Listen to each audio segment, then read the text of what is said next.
Yo no conocía Cataluña, mucho menos algún catalán, pero este se lleva todos los honores. Muchísimas gracias por la oportunidad, gracias por la invitación. Primero que todo, me dijeron que tengo 40 minutos, después me dijeron que tenía 45, después me dijeron que tenía 50, ya todo eso suma 2 horas ya. ¿Okay? A ver, quisiera saber de todos los que están acá, ¿quiénes no conocen nada acerca de mí? No conocen nada. Uy, Señor, pero nadie me conoce. Ok. No conocen nada. No conocen nada. Ok, algo, ok. Quiero saber si hay niños en la sala. Sí, ok, está bien. Es para saber qué puedo decir, ok. Perfecto. Bueno.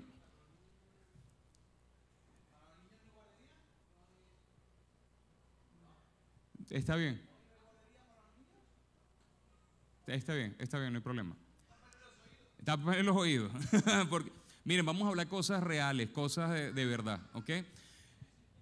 Lo primero que voy a pedir es un versículo que es el siguiente, Primera de Pedro 2:11. Primera de Pedro 2:11. Este versículo para mí es muy importante y entro en materia de una vez. Como cristianos, muchas veces pensamos que la vida, una vez que conocemos a Cristo, se hace simple. Que la vida cristiana debería ser una vida donde ya no tenemos tentaciones ni luchas. Y eso es algo contrario. Muchas veces pasé muchísimos años como cristiano pensando que yo verdaderamente iba a llegar al punto alto de mi cristiandad cuando ya yo no tuviera tentaciones. Allí el versículo dice, primera de Pedro 2:11, no sé si lo tienen allí. Ok. Amados, yo os ruego como extranjeros y peregrinos que se abstengan de los deseos carnales que batallan contra el alma. Esto se lo está diciendo a cristianos. Les está diciendo, van a tener deseos carnales que van a batallar contra ustedes. Esto es algo con lo que tenemos que hacer las paces, pero muchas veces nos cuesta porque nos sentimos culpables de ser tentados. Nos sentimos mal cuando somos tentados. Pensamos que la tentación la estamos produciendo nosotros.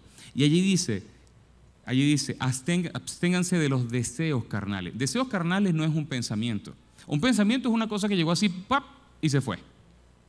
Pero un deseo es una cosa que viene de adentro, que parece que te gobierna, que parece que te está dominando y te quiere llevar cautivo a cometer lo malo.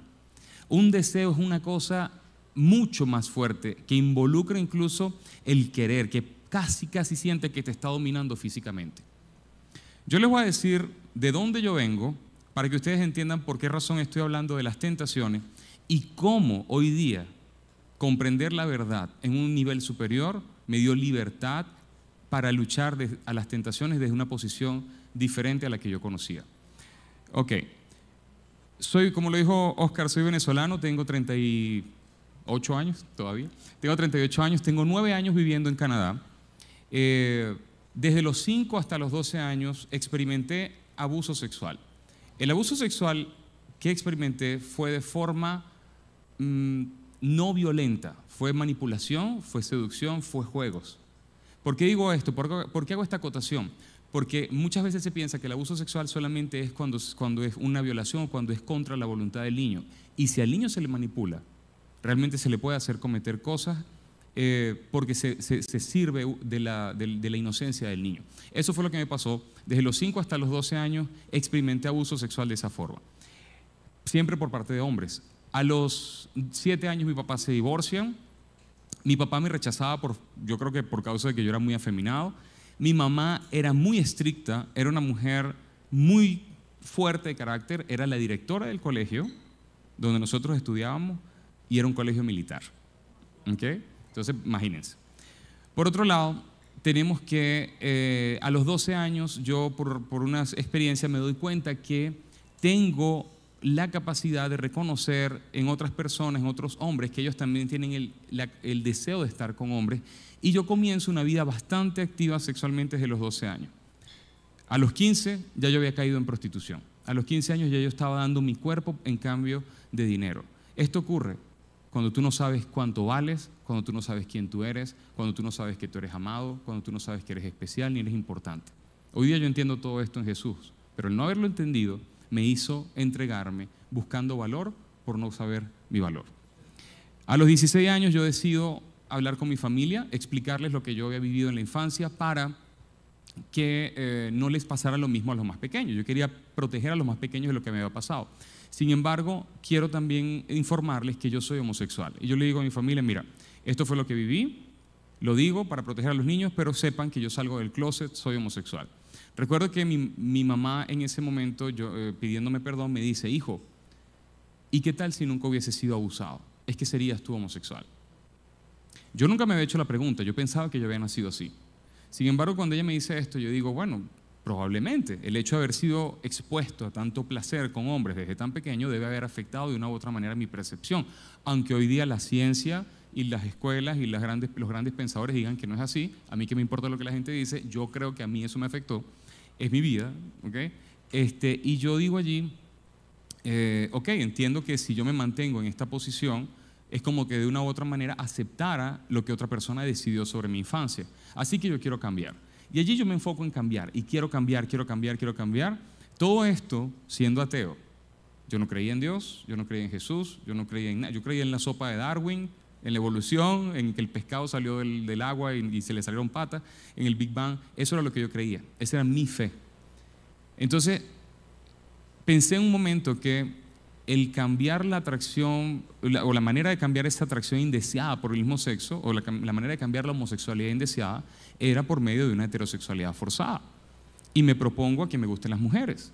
Y me propongo a salir con mujeres para forzarme. Digo, bueno, si lo que no quiero es esto y quiero es esto, pues tengo que ir en aquella dirección. ¿Qué error más grande? Lo que ocurría luego de hacer ese esfuerzo era que me convencía de cuán homosexual yo era, porque no tenía ningún deseo por una mujer. Para mí una mujer, y lo digo con todo el respeto, sexualmente hablando, una mujer y una silla era exactamente lo mismo. ¿Okay? Sin embargo, bueno, me esforcé, estuve con una muchacha, tuvimos un noviazgo, a la pobre le fui más infiel con hombres que, bueno, lo que ella sabe. El caso es que un día fuimos a ver una película, y esta película era una película que a mucha gente le impactó, pero de la que yo no sabía nada. Estoy hablando de La Pasión de Cristo. Cuando yo voy a ver La Pasión de Cristo, yo pienso que la pasión de Cristo es que Cristo es un apasionado por las mujeres. Y es la película de sus romances con sus mujeres, porque para mí eso era la pasión. Y yo digo, pero bueno, yo digo en mi mente, pero si es eso, pues es eso. O sea, yo no tenía otra idea. Hoy día entiendo que sí era la pasión de Cristo, pero por su esposa, por nosotros. ¿Okay? Pero en ese momento no entendía nada. De hecho, se habían acabado las entradas y nos venden 2 entradas. Una persona que le habían quedado 2 entradas nos las vende. Y él nos pregunta, es que ustedes son cristianos.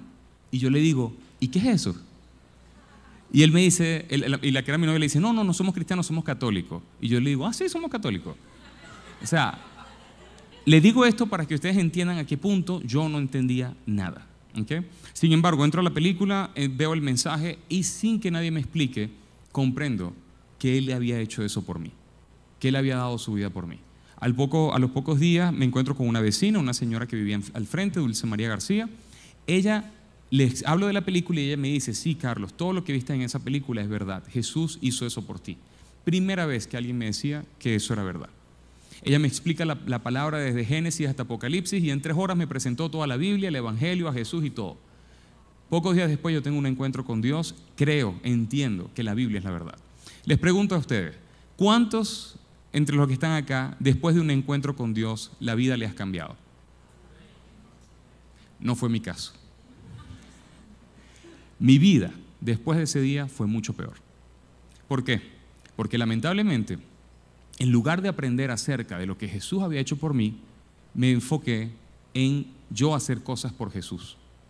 Entré en una iglesia religiosa, lamentablemente, una iglesia donde lo que se me hizo fue decirme, tienes que hacer esto, tienes que hacer lo otro, tienes que dejar el pecado, ahora que eres cristiano tienes que comportarte bien, ahora que eres cristiano tienes que dejar la pornografía, ahora que eres cristiano la masturbación, ahora que eres cristiano los encuentros con hombres, tienes que hacer esto, esfuérzate y sé valiente. Cuando el esfuérzate y sé valiente realmente no significa eso. Esfuérzate y sé valiente es cree que Dios está contigo, no esfuérzate en echarle ganas.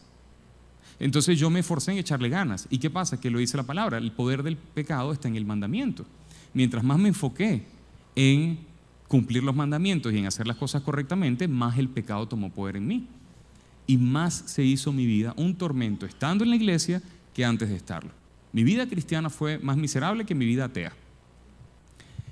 Todo esto durante 3 años. Y me convertí en un hipócrita. Y yo venía a la iglesia, y yo era diácono, y yo servía, y yo ayudaba, pero al salir de la puerta, completamente otra persona. De lunes a sábado, y el domingo me vestía de cristiano, y después me quitaba la ropa. Y así anduve muchos años. Estuve 3 años en esa posición. Como entendía mal muchos versículos, pensaba que, como lo dice Romanos 7, no hago lo que quiero, sino lo que no quiero, eso hago. Yo decía, eso es lo que me pasa. Me decían, no, que Pablo tenía un aguijón, y bueno, probablemente tu aguijón es ese, el pecado sexual con hombres. Y yo decía, bueno, entonces ese es mi aguijón. Yo decía, pero ¿por qué hay otros hombres que le gustan los hombres y no les duele el aguijón? Pero a mí me duele. Yo quería cambiar. Y yo en ese momento, porque ahora sabía que Dios era todopoderoso y sabía lo que la Biblia decía acerca del tema, yo digo, bueno, ahora con más ganas quiero cambiar. Y entonces empiezo a decirle, Señor, cámbiame, cámbiame, cámbiame, cámbiame. Tú eres capaz, tú eres todopoderoso, tú eres omnisciente, tú eres omnipresente, cámbiame, cámbiame, cámbiame, cámbiame. Y parecía que mientras más le pedía que me cambiara, más me gustaban los hombres. ¿Qué ocurre acá? Al mismo tiempo duré 7 años en el psicólogo, 7 años tratando de encontrar las raíces, las razones, la base, que por qué, que si el trauma, que si el abandono de mi papá, que si el divorcio, que si el estricto que era mi mamá. Y yo decía, sí, yo entiendo que todo eso me puede haber afectado, pero me siguen gustando los hombres. Yo quiero que tú me ayudes a que no me gusten los hombres. Y nadie sabía qué hacer conmigo. Los pastores tampoco sabían ayudarme, los psicólogos tampoco. Mis amigos en la comunidad LGBT me decían, bueno, pero acéptate. Y yo no me podía aceptar, porque para mí aceptarme era como aceptar lo que me habían hecho en la infancia, y aparte de eso iba en contra de lo que ahora creía en la palabra. Entonces yo me encontraba en esa posición donde no podía aceptar lo que sentía ni cambiar lo que estaba viviendo, porque no lo podía hacer ni una ni la otra. Esto me condujo a tener muchísimos pensamientos suicidas y varias veces pasé cerca de hacerlo.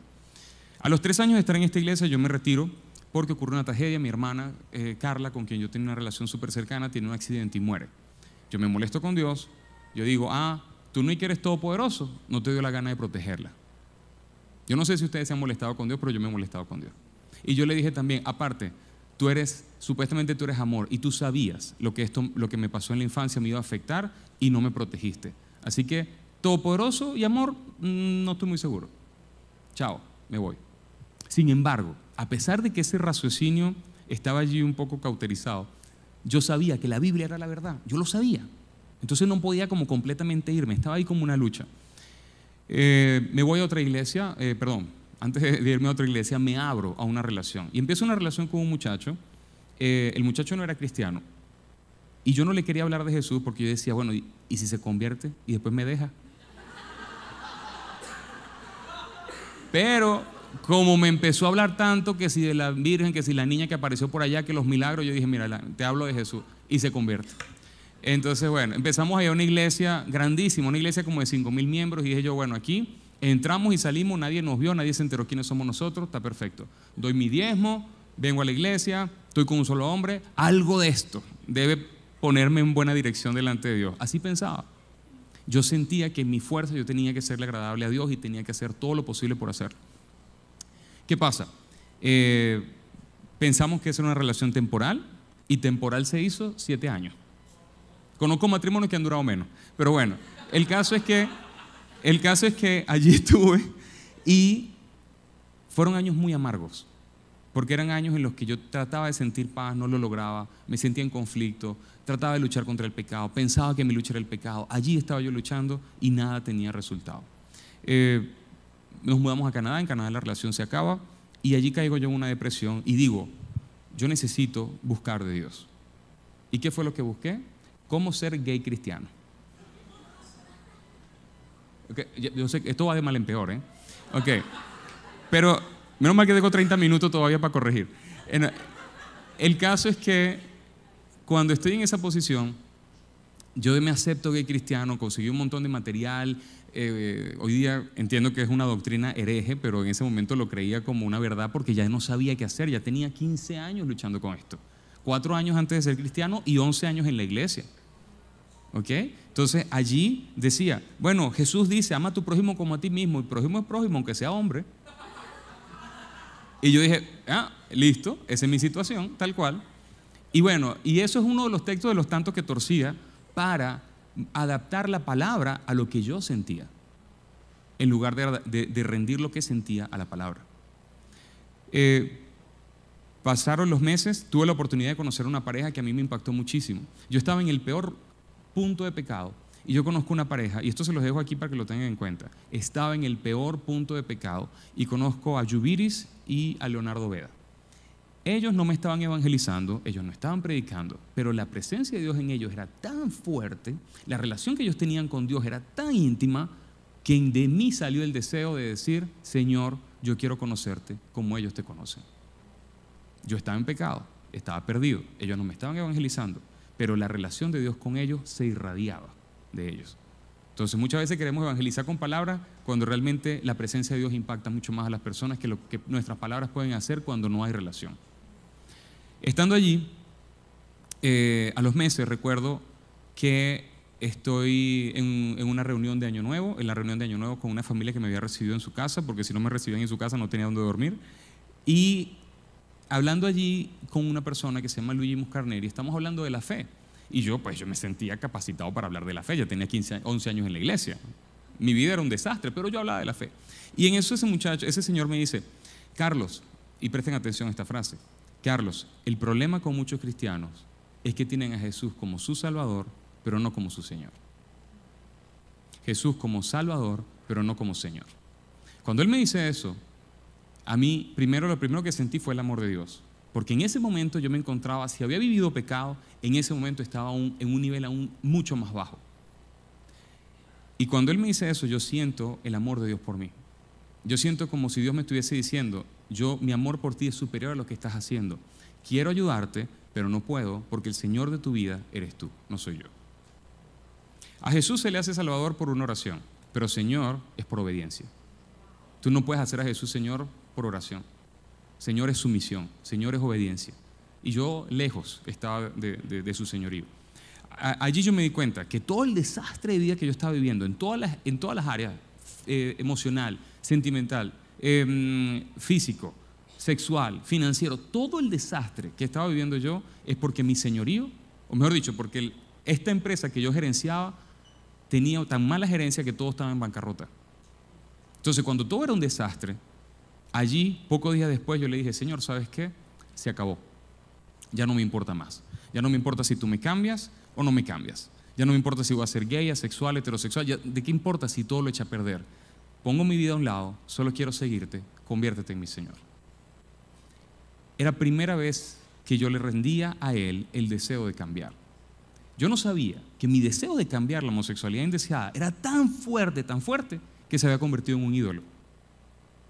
Yo pensé que Dios quería mi cambio y por eso yo me mantuve buscando mi cambio, psicólogo, pastores, consejería, ayuda, talleres, mi cambio, que no me gusten los hombres, que me gusten las mujeres, ayúdame Señor. Pensé que eso era lo que Dios quería de mí, pero Dios no quería mi cambio, Dios quería mi corazón. Entonces, ¿qué pasa? Si uno hace de algo, haces un ídolo, Dios no puede trabajar allí. De hecho, Jesús lo dijo, el que quiera guardar su vida la perderá, pero el que la pierda por causa de mí la encontrará. Todo el tiempo que yo estuve enfocado en mi vida, la perdí. Pero cuando la puse a un lado para seguirlo a Él, sin condiciones, sin que me importara si me bendecía o no. Entonces, allí, a los pocos días, Él hizo un milagro y aquello que me dominaba desapareció. Esto, los detalles de cómo me di cuenta que ya no me gustaban los hombres, gracias. Cómo me di cuenta que de repente ya no me gustaban los hombres cuando tenía una biblioteca de pornografía en el teléfono. Cómo me di cuenta de eso, cómo sentí incluso asco de estar con hombres después de haber estado con más de 600. Cómo es que mis ojos fueron abiertos a otra realidad. Todo eso lo explico en el libro, pero mucho más, y mucho más que eso. Sin embargo, el punto es que este milagro ocurre cuando ya yo no lo estoy buscando. Ocurre cuando lo único que me interesa es Él. Yo no sé si esto le está hablando a alguien en algún área específica, pero allí ocurre el milagro, es verdad. Sin embargo, yo hoy día entiendo que muchas personas han experimentado milagros, pero sabemos que los milagros no aumentan la fe. Un milagro te puede impactar, pero la fe no se aumenta. La fe viene por el oír y el oír de la palabra. El pueblo de Israel, cuando Dios los sacó de Egipto, ellos vieron milagros más que ninguna otra generación ha visto milagros. Que se le abrió el mar, las plagas, el cielo, la columna, el fuego. Sin embargo, cuando estaban del otro lado, en sus corazones volvieron a Egipto porque no habían cambiado la manera de pensar. Entonces, si no se renueva la mente, si yo no hubiese cambiado la manera de pensar, yo no estuviera aquí sentado, yo hubiese vuelto a Egipto. El punto es que mi testimonio es glorioso por lo que Dios hace cuando uno le rinde el corazón. Sin embargo, rendir el corazón va más allá. Y es aquí donde hablaba acerca de las tentaciones. Se podrán imaginar, después de 20 años de pornografía y más de 600 parejas sexuales en toda mi vida, muchas tentaciones, muchos recuerdos pudieran venir a mi mente, ¿cierto? Ahora, quisiera que fuéramos a Hechos 26, 18. Han pasado 7 años después de esto. En estos 7 años, donde yo me he enfocado fuertemente, y de ese es el grueso de este libro, es en la renovación de mi mente. Para la renovación de mi mente fue importante algo. Fue importante el ser humilde. Mucha gente piensa que ser arrogante es creerse la gran cosa. Yo me creo la gran cosa. Arrogante es aquel que anda en un supercarro, súper bien vestido y se cree superior por eso. ¿Quién piensa que eso es arrogante? ¿Qué piensan ustedes que es arrogante? ¿Cómo? Cuando te crees superior a otro. Mucha gente piensa que la arrogancia es creerse superior a otro porque tienes más grados, porque tienes más universidad. Realmente eso no es arrogancia, eso es estupidez. Pero para mí la arrogancia más fuerte es discutirle a Dios. Si Dios dice en su palabra que Él te perdonó y que borró todo tu pasado, y tú le dices, sí, Señor, pero es que acuérdate, eres un arrogante, porque le estás discutiendo. Él no te pidió opinión para escribir la Biblia. Él la escribió antes de que tú nacieras, antes de que tú existieras, ya Él la había escrito. Y Él te había dicho de antemano, yo te voy a perdonar, yo voy a borrar tu pasado, yo te voy a hacer de nuevo. La humildad es aceptar lo que Él dice sin discutirle, la arrogancia es discutirle en todo lo que Él dice. En Hechos 26, 18 dice, esto es cuando el Señor Jesús se le aparece a Pablo para llamarlo a traer a los gentiles a Dios. Entonces dice, para que abra sus ojos, para que se conviertan de las tinieblas a la luz, de la potestad de Satanás a Dios, para que reciban por la fe que es en mí perdón de pecados y herencia entre los santificados. Perdón de pecados es algo que hemos escuchado muchísimo en la iglesia. El perdón de pecados, la cruz, Jesús murió por ti, Él llevó tu pecado, Él llevó tu carga, Él tomó tu lugar, Él tomó tu maldición. Esto lo hemos escuchado muchísimo. Sin embargo, había algo que yo no había escuchado nunca. Siempre por alguna razón yo pensaba que mis pecados estaban de una u otra manera delante de Dios y que Dios me decía, a pesar de que leía que los había echado al fondo del mar, de todos modos yo pensaba que los tenía ahí en alguna parte. Y yo mismo los tenía aquí en mi mente. Yo decía, Dios me perdonó esto y esto y esto. Dios me perdonó esto y esto y esto y esto. Dios me perdonó esto y esto y esto y esto. Ay, Señor, esto y esto y esto y esto y esto, y lo terminó haciendo. Porque mientras más meditaba en los pecados que no quería hacer, más los repetía. Ahora, perdón de pecados allí, en griego es áfesis. Eso es lo que significa perdón, áfesis. Perdón, esa es la palabra en griego. El significado es perdonados dejándolos como si nunca los hubiesen cometido. Muy diferente. Muy diferente pensar en los pecados que cometiste a verte a ti mismo como si nunca los hubieses cometido. Por esa razón el Señor dice que no hay condenación para los que estamos en Cristo Jesús. ¿Por qué? Porque tus pecados fueron borrados, dejándote como si nunca los hubieses cometido. Para tal efecto, quiere decir que este que está aquí nunca fue abusado, nunca se acostó con nadie, nunca vio pornografía, nunca he sido un lujurioso, nunca he deseado el mal de los otros, ni he sido ladrón ni estafador, ni bueno, un paquete de cosas que fui también. Nunca he sido nada de eso. Nunca. Nunca. Él me dice allí, te perdoné y te dejé como si nunca los hubieses hecho. Entonces, si Él te perdona y te deja como si nunca los hubieses hecho, entonces ¿cuánta culpa puedes tener? ¿Cuánta vergüenza?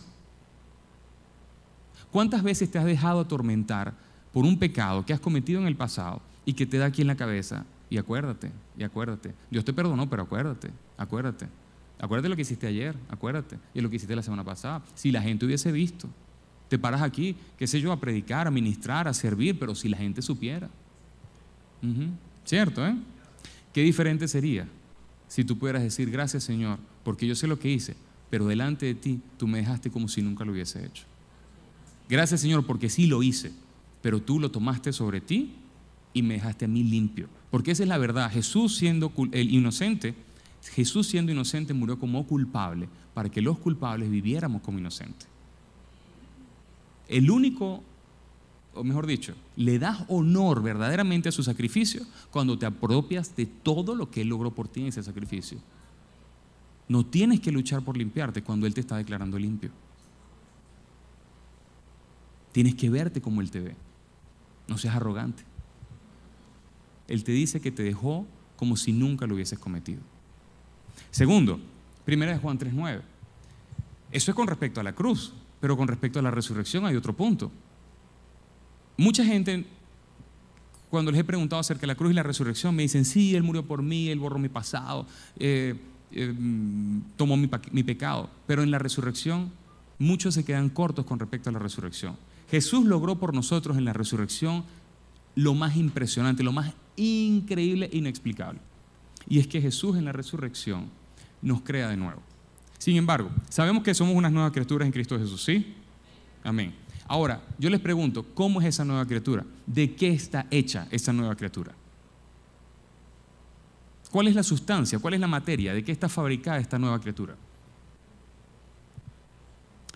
¿Quién lo dijo? Amén. Él acaba de decir, la nueva criatura está hecha de la misma materia o de la misma sustancia que Dios es. No que Dios está hecho porque Él no fue hecho, de la misma sustancia que Dios es. Y mío también, mentira. 1 Juan 3:9 dice, todo aquel que es nacido de Dios no practica pecado porque la simiente de Dios permanece en él y no puede pecar porque es nacido de Dios.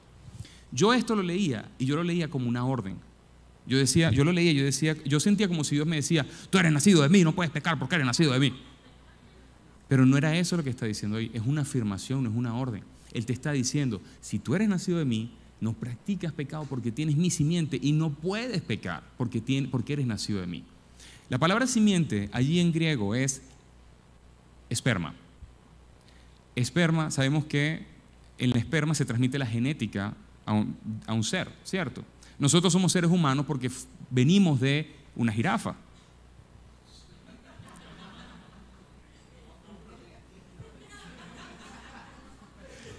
La realidad es que somos el fruto de lo que venimos, de donde provenimos, ¿cierto? Un perrito es un perrito porque sus padres son perros, punto. Y el perrito solamente va a ladrar, él no tiene la capacidad de hacer otra cosa porque él fue producido con esa genética. Nosotros somos seres humanos porque fuimos producidos con genética humana. Pero espiritualmente, si nacimos de nuevo, fuimos reproducidos con la genética de Dios. Amén. Entonces, yo les pregunto, ¿cuánto pecado hay en la genética de Dios? ¿Cuánta tendencia de mal? ¿Cuánta tentación? No hay. Esa es la realidad del Espíritu. Entonces, cuando yo entiendo esto, recuerdo el día que Dios me dijo, para mí nunca has sido homosexual y nunca más podrás serlo. Nunca lo has sido y nunca más podrás serlo. Cuando el Señor me dijo eso, me tardé 4 años en entenderlo, porque no lo podía creer. Pasé tantos años luchando con esto para que tú me vengas a decir que como si nunca lo he sido y más nunca lo podrás hacer. Era demasiado fácil. Sin embargo, fue comprendiendo la cruz y la resurrección que lo pude entender. ¿Por qué? Porque en la cruz Él me dejó como si yo nunca lo hubiese hecho y en la resurrección me da su naturaleza, la cual no me permite ir a cometerlo de nuevo. Allí está nuestra libertad, en la cruz y en la resurrección. Por eso Él lo dice, conocerán la verdad y la verdad les hará libres. Si no somos libres, no es porque tengamos que seguir luchando, es porque hay verdad que no conocemos aún. Entonces, ¿qué tiene que ver esto con la tentación? Me gustaría ir a Gálatas 5:16. Este es uno de mis versículos preferidos. Gálatas 5:16 dice, andad en el Espíritu y no cumplirán o no satisfagáis los malos deseos de la carne. Digo pues, andad en el Espíritu y no satisfagáis los deseos de la carne. Vuelvo a los deseos. El deseo, que es algo que viene, que parece que te controla, que te gobierna, que te lleva a lo que sea. A ver pornografía, a cometer adulterio, a fornicación, a masturbación, por lo que sea, comida, lo que sea, algo que tú sientes que no puedes controlarlo. Ver YouTube sin parar. Puede ser algo, la novela, no sé, la serie, Netflix, lo que sea. Algo que no puedes controlar, tienes que verlo, no puedes parar y no puedes parar. Eso es un deseo que parece que te gobierna. ¿Ok? Pero ¿qué él está diciendo allí? ¿Es que está diciendo lucha contra el deseo? No está diciendo eso. Está diciendo mantente en el Espíritu, anda en el Espíritu, vive en el Espíritu. Es decir, vive en la realidad de tu Espíritu y no cumplirás esos deseos. ¿Cómo pongo yo esto en práctica de forma sencilla? Digamos que yo estoy aquí con ustedes y de repente me llega un deseo de pornografía o un deseo de acostarme con un hombre que se parece a uno de mis ex. Digamos que llega eso. En el momento en que siento el deseo, que parece que me está llegando y que me quiere llevar cautivo a hacer aquello, en ese momento, miren cómo yo actúo. Este soy yo, que soy medio loco, ¿ok? Y todo esto lo explico acá. Cuando la carne me propone eso, cuando la carne me propone un deseo de mi pasado, yo le digo, carne, lo siento. Ahí donde me estás llamando, nunca he estado. Y segundo, mi nueva criatura no puede producir eso, así que te callas.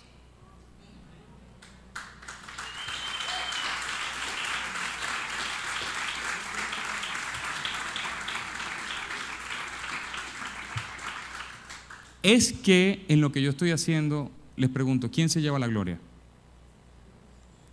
Porque lo único que yo estoy haciendo es descansando en lo que Él hizo. Yo estoy descansando en que Él borró mi pasado y me dejó como si yo nunca lo he hecho. Y segundo, que me dio su naturaleza, la cual no me permite ir a hacerlo. Entonces, cuando la carne viene a decir algo, pues a mí qué me importa. Yo soy lo que Él dice que yo soy. Efesios 6:16. Es otro versículo muy conocido, muy conocido. Efesios 6:16 dice, sobre todo, pónganse el escudo de la fe. Estoy parafraseando, ok, ahí apareció. Sobre todo, pónganse el escudo de la fe con el cual apagarán los dardos, todos los dardos encendidos de la fe. ¿Dice todos o dice algunos? Todos. Pero ¿por qué parece que a veces no?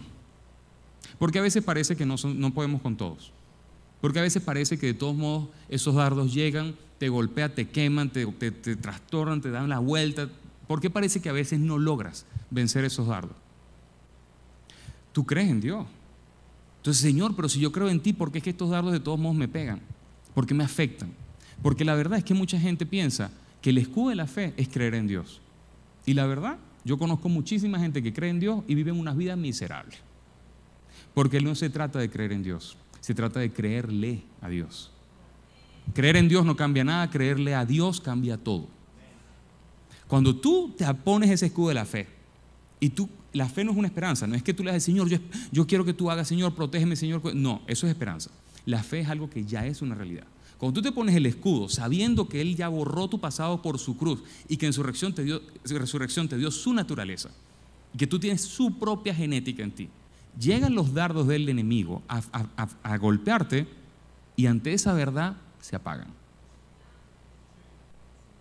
Recuerdo en una oportunidad, yo estaba en el trabajo, en mi último trabajo, yo trabajaba en un concesionario y en eso pasa uno de los mecánicos y como, bueno, me llegaban tantas imágenes de mi pasado a veces, me llega una imagen de mi pasado con un mecánico y veo esa imagen y siento como una cosa que me viene por dentro con mucha fuerza, que ya no me pasa, pero lo siento tan fuerte y yo digo, bueno, ¿qué está pasando?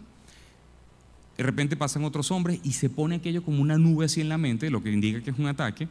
Se pone como una nube, yo no entiendo qué me está pasando, yo digo, Señor, pero yo nunca he estado ahí, yo soy una nueva criatura, mi pasado tal y esto. Empiezo a decir lo que estoy diciéndole a ustedes y nada pasa. Y yo digo, bueno, ¿qué hago? Pues me voy atrás de un camión y me pongo a orar en lengua. Y en ese momento yo escucho una voz que me dice, vuelve. Porque eso sí, el deseo siempre es como si fueras tú, siempre es en primera persona, siempre es como que eres tú el que lo está deseando. Y es como si el deseo me decía, este eres tú, vuelve a lo que te gusta. Y yo sigo orando y en eso el Señor me dice, ¿y a dónde vas a volver si nunca has estado allí?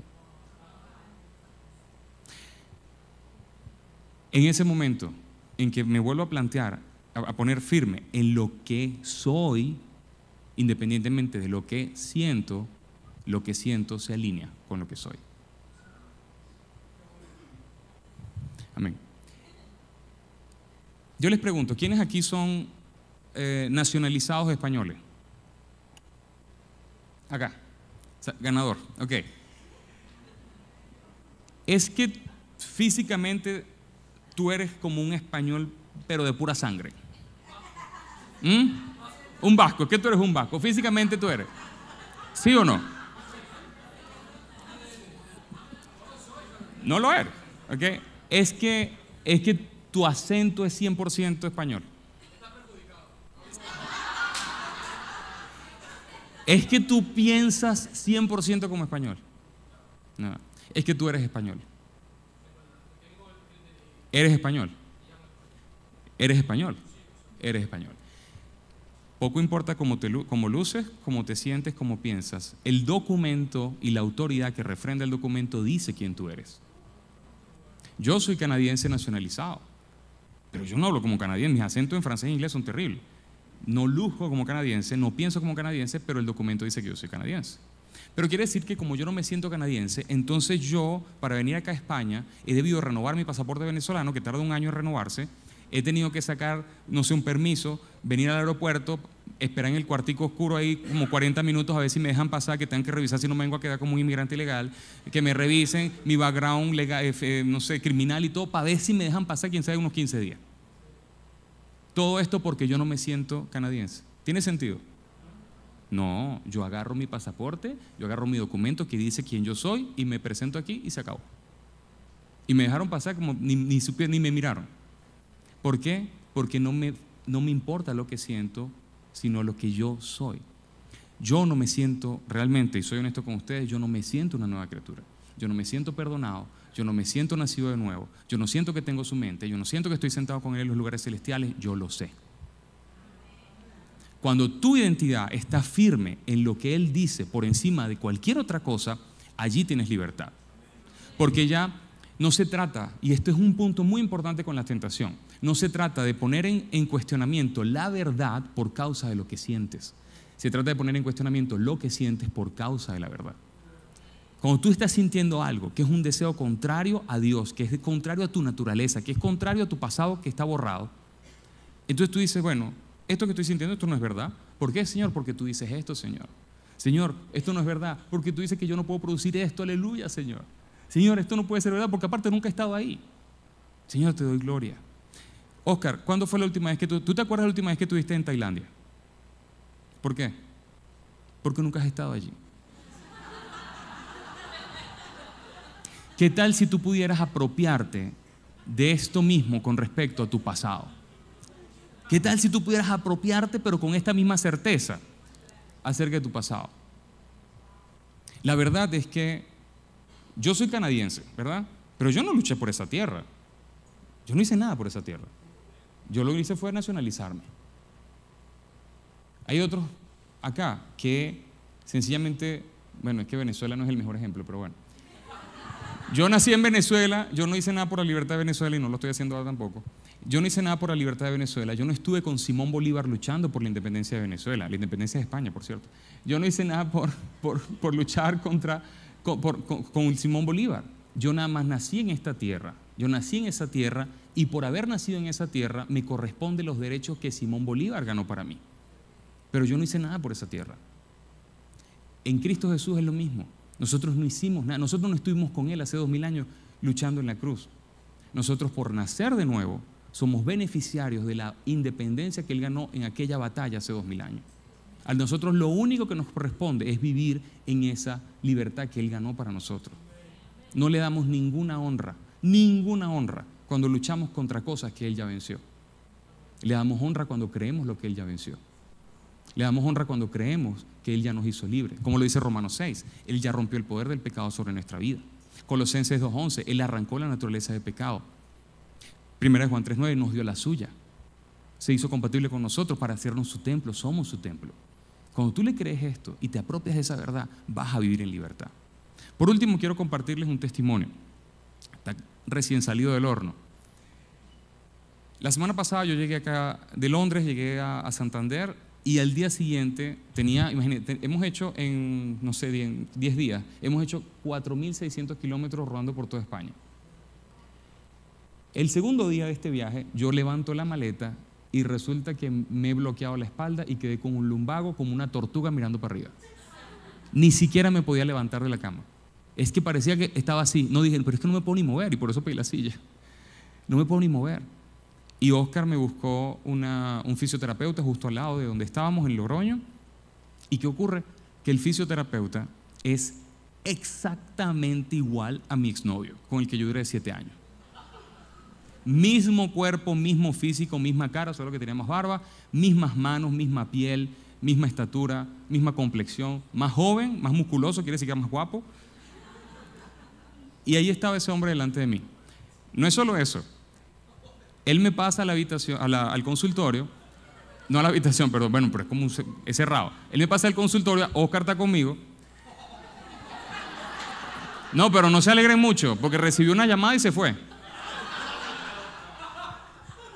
Oscar se retira y quedo yo aquí con este hombre.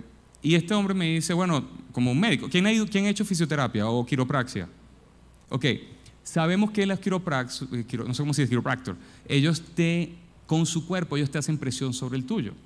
Ellos te chequean, ellos te verifican, pero ellos prácticamente se montan con su cuerpo sobre el tuyo, se pega para un lado, te pega para el otro, con la presión, con el peso de su cuerpo. Ahora, ¿qué pasa? Este hombre me dice, bueno, me tiene que revisar porque yo estoy tan bloqueado que él tiene que revisar si tengo sensación en las piernas. Y empieza a pasarme las manos por las piernas, por la otra pierna, por delante, por detrás. Me dice, quítate los pantalones, quítate la camisa. Como un médico, te está revisando. Y me empieza a tocar y a revisar por todos lados. Yo les pregunto, ¿creen ustedes, después de todo lo que yo les he dicho acerca de mi pasado y lo que yo viví, ¿creen ustedes que esto sería una tentación? Solo les quiero decir que por mi mente no se pasaba nada.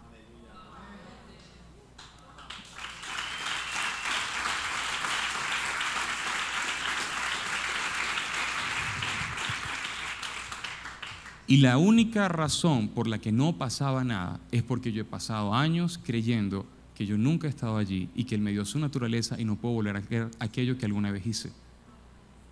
Lo único que he hecho es descansar en su gracia, en su amor, en su verdad. Es lo único, yo no lucho y yo no le recomiendo a nadie que luche. Hay muchachos que me escriben, miren, en estos años yo publiqué mi testimonio, han pasado 7 años, por lo menos 1 millón de personas vio el testimonio, como 3 millones han visto los videos, por lo menos 12,000 personas me han escrito pidiéndome ayuda, la gran mayoría, casi el total cristiano, luchando dentro de la iglesia con pecados, sin saber qué hacer, cayendo en pornografía, en masturbación, en sexo, en encuentros sexuales, en aplicaciones, sin poder controlarlo, luchando. Muchos me dicen, Carlos, bueno, estoy contento porque tengo 3 semanas sin caer en pornografía. Y yo le digo, no hagas eso, no cuentes los días, porque vas a caer, porque te estás enfocando en tu esfuerzo, en tu capacidad para no caer. ¿Qué va a pasar el día que no tengas fuerza? ¿Qué diferencia sería si tú me dijeras que tienes 3 días contando y meditando en el hecho de que Él borró tu pasado y te dejó como si nunca lo hubieses hecho? ¿Qué tal si tú me dijeras que tienes 2 meses pensando en que Él te dio su naturaleza? ¿Qué tal si me dijeras que tienes 1 año disfrutando de su identidad en ti? Cuando tú te enfocas en las tinieblas se hacen más oscuras. Cuando tú te enfocas en su verdad, en la verdad de su palabra por ti, la luz echa fuera las tinieblas y las tinieblas ni se resisten. Allí está tu libertad. Tu libertad está en su palabra, en su verdad, pero necesitas ser humilde lo suficiente para darle más valor a lo que Él dice que a lo que tú sientes.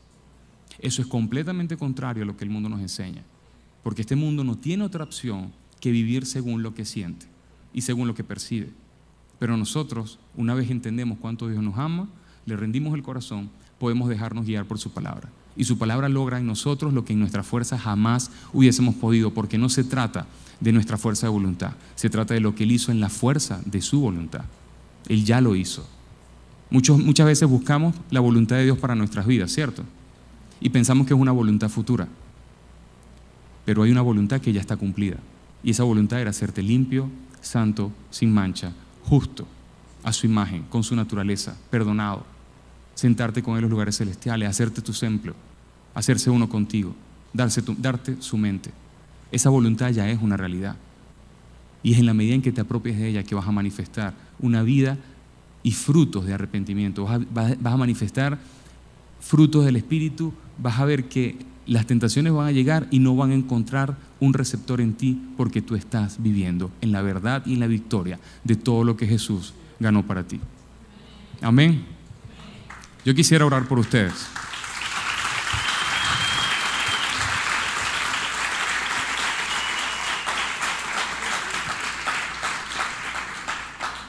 Señor, yo te doy gracias por este día. Te doy gracias, Señor, por tu pueblo. Te doy gracias por tus hijos, Señor. Te doy gracias por todos estos que están acá, Señor, porque muchos están cansados de luchar, Señor, pero han estado luchando la batalla incorrecta. Hoy día, Señor, su pecado no revela su identidad. Su pecado solamente revela su incredulidad. Ellos están luchando contra el pecado porque no han creído tu verdad. Ya tú los hiciste libres. Ya tú les diste una nueva verdad, ya tú les diste tu genética, ya tú borraste su pasado, ya tú los hiciste limpios. Ya no tienen que limpiarse porque tu limpieza fue perfecta, Señor. Señor, yo te doy gracias porque a partir de este momento yo sé que muchos van a ser humildes lo suficiente para no discutirte y apropiarse de todo cuanto tú dices acerca de ellos en Cristo Jesús y vivir en toda la libertad y la victoria que ya tú ganaste para ellos. Si ya sus luchas no son el pecado, van a poder pasar a aquello que tú tenías preparados para ellos, van a poder pasar a su destino, van a poder pasar a la otra etapa, a la siguiente, porque ya no va a haber nada reteniéndolos, refrenándolos y llevándolos atrás, porque ya no hay Egipto delante de ellos, porque ya son limpios, Señor, porque son libres, porque tú estás en ello. Señor, te doy gracias por tu amor, te doy gracias por tu verdad, porque solamente tu verdad hace libre. En Cristo Jesús. Amén. Bueno. Esto es como cuando eres un artista y canta y te dicen otra. Gracias. Casi se me escapa un detalle y lo iba a decir al final y dije, bueno, voy a comenzar con eso.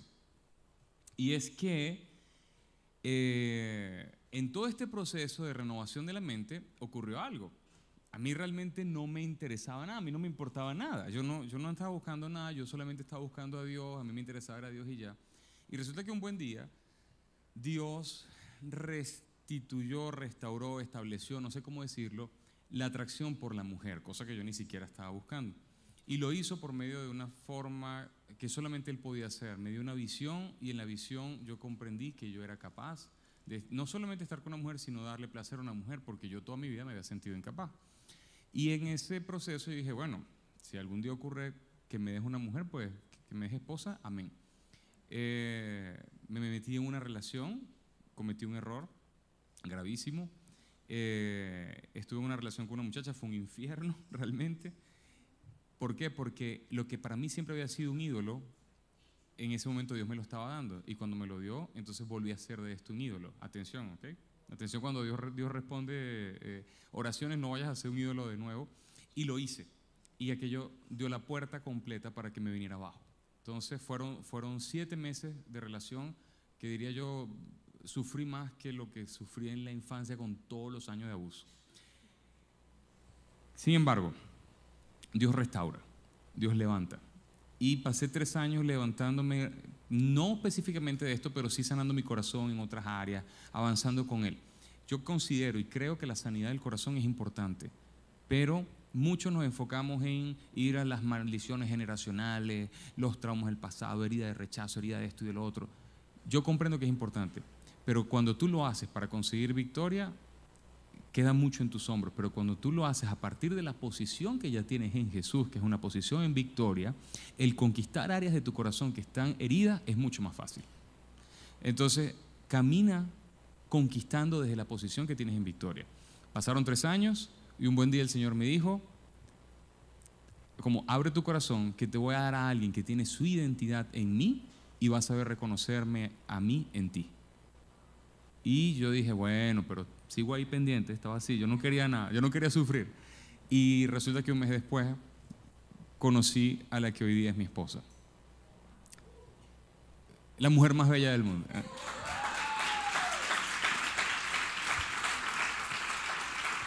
Y les quiero decir algo, Hay 2 puntos, es muy larga la historia, pero hay 2 puntos que quiero remarcar. Uno, Cuando yo le conté mi historia a mi esposa, se lo conté porque yo la tenía frente a mí en un restaurante, era la única silla que estaba disponible frente a ella, y yo dije, ay, esta muchacha es nueva, y capaz y se termina enamorando de mí, porque soy tan guapo. Entonces dije yo no quiero que esto pase, yo le voy a contar de una vez que yo era homosexual, que me acosté con un montón de hombres, que era adicto a la pornografía, le voy a echar todo mi testimonio de una vez para que se le apague todo deseo de estar con cualquier cosa que pase por su cabeza, que se apague. Ella de su lado me lo comenta después, me dice, ay, me sentaron aquí este muchacho y capaz se enamora de mí porque soy tan guapa. Y dice, yo me voy a mantener mi posición firme mostrándole mi anillo de compromiso que yo tengo con Jesús para que ni se imagine nada. Entonces los dos estábamos realmente en esta posición, ¿ok? ¿Qué pasa? Que cuando yo le comento, ella me pregunta, ¿qué hago? Yo le digo, yo trabajo en tal cosa, pero aparte de eso tengo un ministerio de ayuda a personas que han vivido esto y esto y esto, porque yo pasé por esto y esto y esto, y le cuento todo lo que les conté a ustedes. Y al final le digo, hasta que un día conocí a Jesús, de verdad, le entregué mi corazón y entonces Él se convirtió en mi Señor, en mi esposo, el amor de mi vida, mi verdad, mi identidad, todo. Y ella, de todas las personas a las que yo le he contado mi testimonio, es la primera vez que yo veo a alguien que ni le importó, ni le interesó. O sea, en el sentido de que dijo, yo entiendo, yo no tengo tu pasado, me dijo, yo no tengo tu pasado, pero yo viví una vida muy difícil también. Yo también viví como un hipócrita en la iglesia hasta que yo le entregué mi corazón a Jesús y desde ese entonces Él se convirtió en mi esposo, en mi verdad, en toda mi identidad. Cuando ella habló así de Jesús, entonces mis ojos hicieron plin. Fue ahí donde yo la vi, cuando vi la relación que ella tenía con Dios, cuando vi que ella conocía a Dios como yo lo conocía. Y ella lo mismo, ella dijo, tu testimonio me dice, a mí no me impresionó. ¿Por qué? Porque yo sé que Dios hace milagros. Y por otro lado, dice ella, mucha gente tiene testimonio. Tu testimonio ya habían pasado 4 años de tu testimonio. A mí no me interesaba lo que había pasado hace 4 años. A mí me interesaba saber lo que pasaba hoy. A mí me interesaba tu relación con Dios hoy. No tu testimonio hace 4 años. 10 leprosos Jesús sanó, pero uno solo volvió.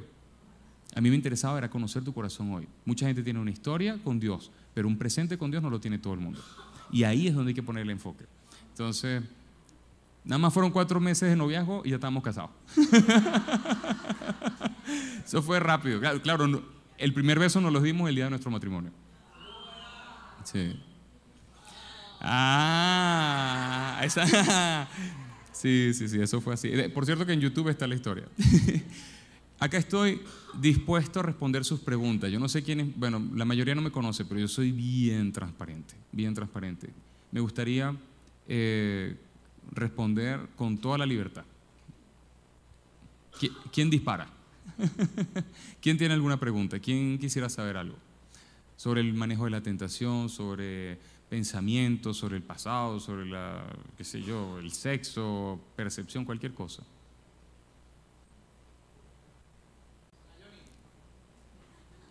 No tengan pena que nadie los está viendo.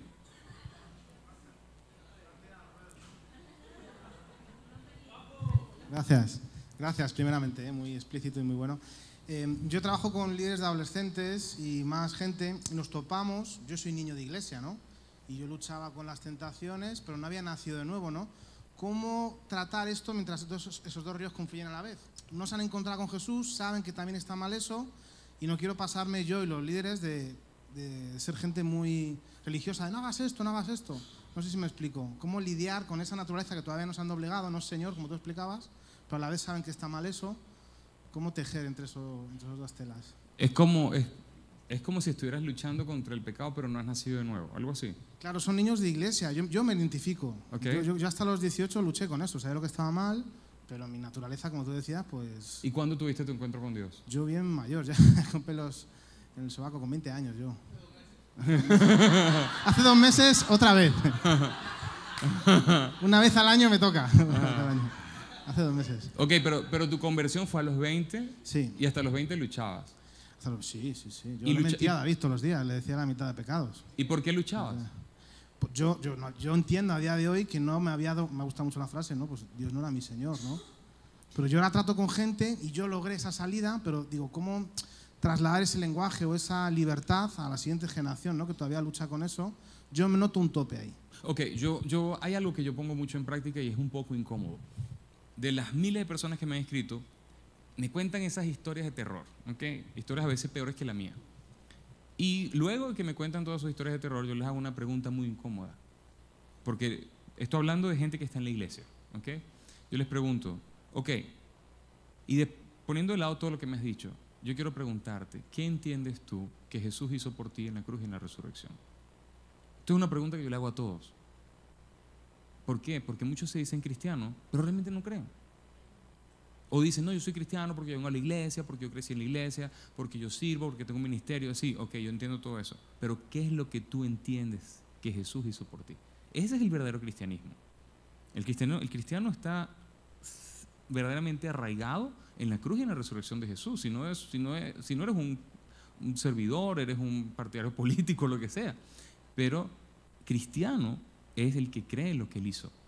Eso es lo que nos hace cristianos. Entonces, ¿qué pasa? Yo los confronto con esa pregunta y allí me dicen, bueno, Jesús murió por mí, Jesús tomó mi lugar y bueno, Jesús llevó mi pecado. Pero lo dicen con tanta tristeza que parece que estuvieran dando una mala noticia. ¿Okay? Y yo les digo, ok, ¿y qué entiendes que Jesús hizo por ti en la resurrección?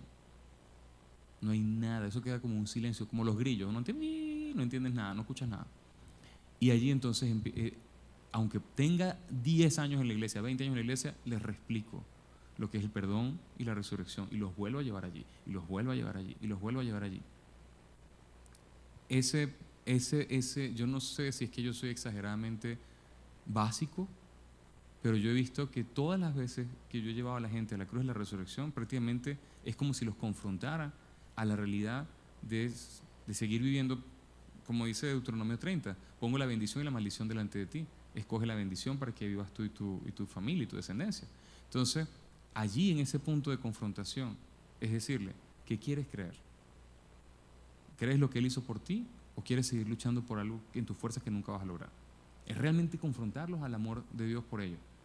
Y allí he visto resultados. Muchos resultados. Unos más rápidos, otros más lentos.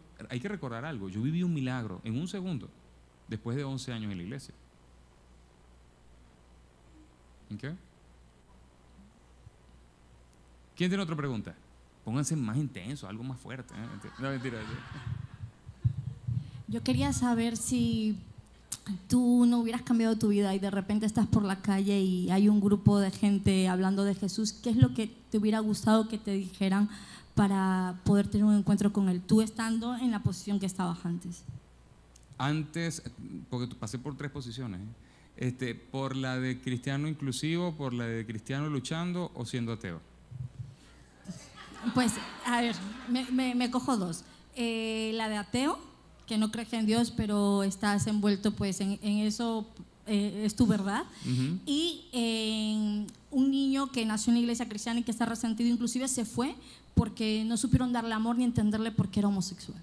Ok, primero, si yo hubiese sido ateo y hubiese escuchado a algunos cristianos, primero pienso que están locos, como pensamos todos antes de creer, pero sí considero que si me hubiesen dicho Dios te ama y se hubiesen enfocado en el amor de Dios por mí. De hecho, tengo un ejemplo. Hay un muchacho que a mí me escribió por Instagram y para mí es un ejemplo muy bonito. Él me escribió y él tenía una barba negra bien tupida, una cabellera fucsia así larga, espectacular, unas pestañas bien maquilladas. Y yo veo ese contraste porque ves un maquillaje tan bonito y una barbota negra.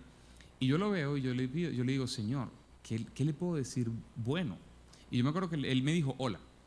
Yo me voy a su perfil, y veo que todas sus fotos, veo que es artista de maquillaje.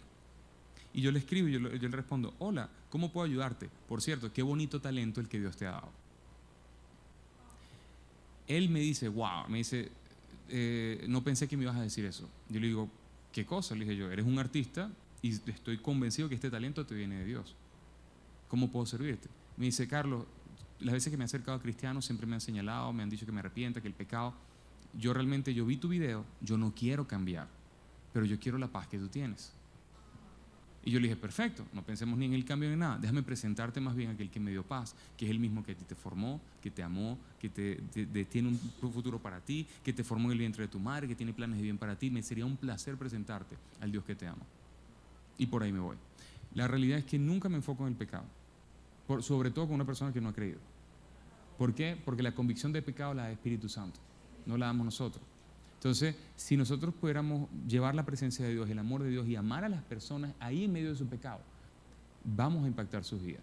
Yo tengo el caso de un muchacho que me escribió, él me dijo, él venía a la iglesia vestido de mujer, vino un día y al final de la iglesia, al final del servicio salía y luego volvía al siguiente domingo y así estuvo durante 3 meses. A los 3 meses él decide decirle al pastor y él se queda al final del servicio y le dice al pastor, yo quiero decirle algo, yo soy un hombre. Y el pastor le dijo, pero si desde el día que viniste yo lo sabía. Y eso a él lo impactó y por consiguiente empezó a quitarse y empezó a presentarse como hombre. Pero ¿por qué? Porque lo amaron a pesar de. Tengo otro muchacho que se llama Michael, él lo conozco en persona, él tenía su pareja, se vestía de drag queen cuando iba a la discoteca, tenía su empresa. Resulta que una muchacha cristiana, su organizador de matrimonio le abandonó, le dejó a mitad de camino. Y ella lo contacta a él acepta organizarle el matrimonio y el día de la boda, que todo está muy bonito, todo está organizado porque trabaja espectacular él, resulta que ella pide orar por él.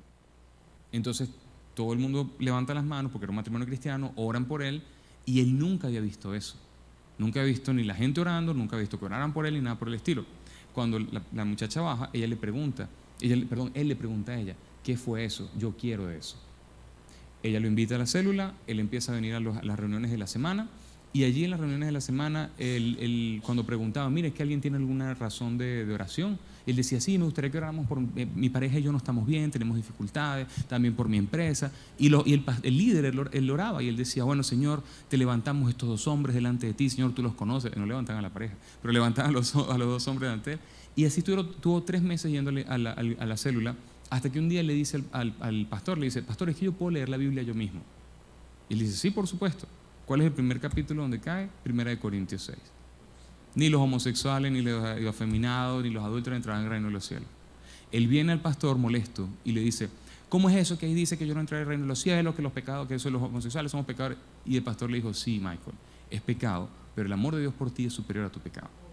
Allí, él dice que el Espíritu Santo le reveló en su mente que durante todos esos meses todo el mundo sabía que él estaba en pecado y nadie lo señaló. ¿Qué hizo? Llegó a su casa, botó sus vestidos, sus tacones, sus pelucas, terminó con el novio y hoy día es misionero. Pero fue el amor de Dios.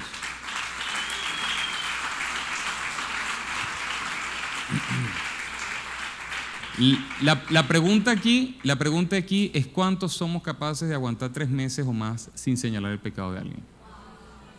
Y amar a la persona, y amar a la persona, y bendecir a la persona. Esa persona, si tú sabes que la persona no ha creído, la persona no te está imponiendo su estilo de vida, la persona no ha creído. Aquí tenemos otra pregunta de una influencer. Vamos a... Bueno, como querías preguntar más picante, ¿qué tal la primera vez con tu esposa? Así sí. Mira, yo voy a ser honesto. Hay un punto importante. Yo no tenía ni una pizca de duda ni miedo de nada. Sin embargo, la primera vez fue un desastre. Punto importante. Yo me casé con mi esposa. Y esto lo quiero decir. Yo me casé virgen. Amén. Virgen 100%. Virgen 100%, ¿por qué? Porque mi pasado yo nunca lo he cometido. No es porque no lo haya cometido, es porque lo llevó y me dejó como si nunca lo hubiese cometido. Entonces, si yo no hubiese pensado acerca de mí como Dios me ve, yo no me hubiese podido casar con ella, menos siendo tan bonita. Imposible. Entonces, eso es el primer punto. Ahora, yo no tenía dudas, yo no tenía miedo. Sin embargo, me pasó algo que no tiene nada que ver con la homosexualidad. Y es que el mismo momento que sí firmo el acta de matrimonio, allí en plena fiesta, se me manifiesta algo que se llama herida de rechazo. Yo no sé si saben lo que es herida de rechazo, pero es un miedo profundo de que te van a rechazar, de que te van a dejar, de que se va a ir, de que no lo voy a hacer suficiente y qué tal si no hago esto, si no hago... Se manifestó eso allí, no lo habíamos visto, yo no sabía que yo tenía eso ahí, pero hay cosas que se van a manifestar en el matrimonio.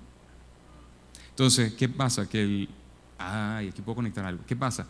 Que yo fue un desastre. Yo tenía tanto miedo de que ella me dejara, que el miedo, los hombres saben, con el miedo el hombre no funciona. ¿Okay? Entonces, ¿qué pasa? No tengo que dar detalles de eso, pero saben a lo que me refiero. ¿Qué pasa? Que nosotros nos casamos el sábado, el domingo, de domingo para lunes, yo estoy en esta situación que tengo miedo, pero ahí ocurre algo. Yo antes ni sueños, ni hablar en lenguas, ni visiones, ni milagros, ni nada de eso. Después de mi encuentro con el Señor, visiones, sueños, milagros, sanidades, un montón de cosas. Te he echado demonios y todo, pero cosas que he experimentado por conocerlo. ¿Qué pasó? Que esa noche del domingo para el lunes tengo un sueño. Y el sueño es muy simbólico, muy fuerte. Y gracias a ese sueño pudimos los dos continuar porque entendimos que Dios estaba con nosotros. Lo voy a contar rapidito porque es un sueño muy fuerte. Y solamente un sueño así nos ha podido mantener. El caso es que yo sueño que estoy frente a la playa y en el fondo del mar hay una tormenta y la tormenta se está formando más fuerte y en eso aparece un arco iris.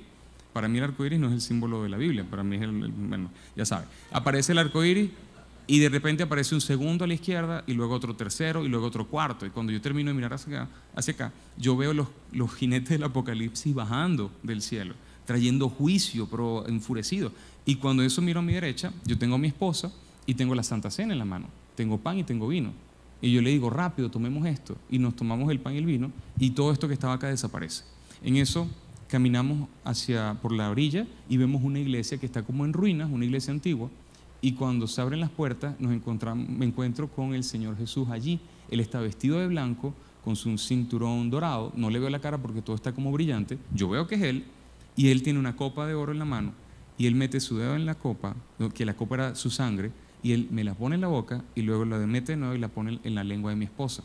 Y entonces Él nos hace así y pasamos. Y al interior de la iglesia resulta que estaba toda la Nueva Jerusalén. Todo el cielo, un cielo, o sea, era como la ciudad santa, todo era dorado, todo era brillante, todo era impresionante y era grandísimo, grandísimo, profundo, muy, muy extenso, pero todo eso estaba dentro de estas pequeñas ruinas. Y ahí yo me despierto. Cuando yo veo ese sueño, yo digo, esto es imposible, pero es que yo sé que no comí nada pesado, esto no fue. Este sueño es demasiado simbólico, demasiadas cosas, demasiado símbolo. Y fue una señora que de hecho fue quien trajo a mi esposa al Señor, quien me explicó el sueño porque yo no lo entendía. Ella me dice, lo que viste allí en los arcoíris fueron tus antiguas alianzas, ya Dios emitió juicio sobre tu pasado, esas fueron tus alianzas, Dios emitió juicio, aquí tienes pan y vino, tu nueva alianza con tu esposa, y cuando pasas con el Señor, ves el estado de la iglesia afuera, el Señor te moja la boca con su sangre y a tu esposa también para que ustedes ahora, por medio de su sangre, traigan lo que está dentro afuera. Lo que ustedes vieron ahí dentro de la iglesia lo traigan afuera y que la iglesia pueda vivir en esa verdad. Eso fue lo que ella me explicó y me hizo sentido. Pero ese sueño fue importantísimo para saber que el matrimonio, lo que estamos viviendo, venía de Él. Porque la situación del espíritu de rechazo o de esta herida de rechazo era muy fuerte. Comprendí que tenía miedo que mi esposo me rechazara por lo que yo había vivido con la otra muchacha. Entonces yo no entendía cómo es que ella estaba conmigo, cómo es que me amaba. Y cuando ella me dijo así, aunque nunca tengamos relaciones íntimas, yo te amo. Ya yo te amaba antes de que tuviéramos relaciones íntimas. Y eso me desbloqueó. ¿Okay? Ahora, de ahí tuvimos intimidad. Y si lo pongo así, para no entrar en detalles tan calientes, voy a ponerlo así. Si yo pusiera en una caja todo lo que yo experimenté en mi pasado, con más de 600 hombres, con la muchacha que me acosté, que me forcé, con las 20 años de pornografía, si yo pusiera eso en una caja, eso no representa ni las cenizas del fuego que Dios me tenía guardado para el matrimonio. Cuando la sexualidad, Él me mostró que no se trataba de mí, se trataba de ella. Cuando Él me dijo, tu placer se encuentra escondido en el placer de tu esposa. Allí yo dije, entonces nunca se ha tratado de mí. Cuando la palabra dice, hombres, creo que es 1 Corintios 7:4, dice que tú no tienes autoridad sobre tu cuerpo, sino sobre el cuerpo de tu esposa, y esposa no tienes autoridad sobre tu cuerpo, sino sobre el de tu esposo. Eso no es un llamado a la violación. Como que la vas a tomar. No, está diciendo, tu sexualidad no se trata de ti, se trata de la de ella. Entonces yo dije, entonces si mi enfoque es ella y el enfoque es darle placer a ella, entonces estoy hecho. Y ya para ese momento ya yo había aprendido, yo había estudiado, yo había leído acerca del tema, porque si yo era especialista de hombres, pues tenía que estudiar acerca de la mujer, porque les digo algo, la forma de calentar y de excitar a una mujer es lavando los platos, pasando coleto, cortando el jardín, colaborando, llevando las bolsas, sacando el perro, doblando la cama, no dejando los interiores en el piso.